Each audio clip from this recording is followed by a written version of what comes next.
খুনিদের বিচার হচ্ছে এই অন্তর্বর্তীকালীন সরকারের প্রধান এবং প্রথম সংস্কার কাজ বলে মন্তব্য করেছেন জাতীয় নাগরিক পার্টি এনসিপির দক্ষিণাঞ্চলের মুখ্য সংগঠক হাসনাত আব্দুল্লাহ।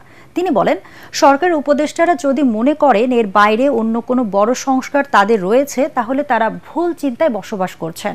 শুক্রবার রাতে কুমিল্লা জেলা শিল্পকলা একাডেমিতে জুলাই আন্দোলনে কুমিল্লায় আহত শহীদ ও বীর সন্তানদের সম্মানে জুলাই সমাবেশে সভাপতির বক্তব্যে তিনি এসব কথা বলেন।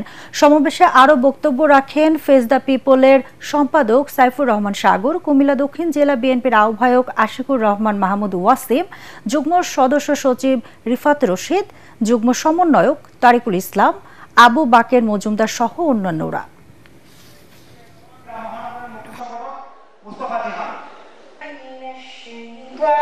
আমরা স্পষ্ট করতে চাই, আওয়ামী লীগের বিচার, খুনিদের বিচার ছাড়া আপনারা যদি মনে করে থাকেন অন্তর্বর্তীকালীন সরকারের উপদেষ্টারা বিচার ছাড়া আপনাদের অন্য কোনো বড় সংস্কার রয়েছেন, তাহলে আপনারা ভুলের মধ্যে রয়েছেন।